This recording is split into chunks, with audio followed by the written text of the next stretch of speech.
എമിലിയുടെ നിഗൂഢമായ മരണവാർത്ത കേട്ട് കൗതുകം തോന്നി സാറ എന്ന മാധ്യമപ്രവർത്തക ആഷ്വുഡ് നഗരത്തിലേക്ക് പുറപ്പെട്ടു. കാറിൽ നിന്നിറങ്ങി ആ മനോഹരമായ സ്ഥലത്തെ വീക്ഷിച്ചു കൊണ്ടിരിക്കുമ്പോഴായിരുന്നു ആ നഗരത്തിലെ തിരക്കേറിയ ഒരു ഭാഗത്തേക്ക് അവളുടെ ശ്രദ്ധ പതിഞ്ഞത്.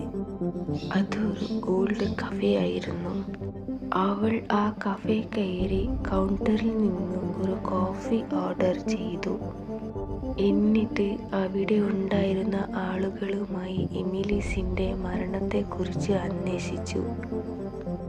അങ്ങനെ അവൾ എമിലീസിന്റെ ഒളിഞ്ഞിരിക്കുന്ന വർക്ക്ഷോപ്പ് കണ്ടെത്തി.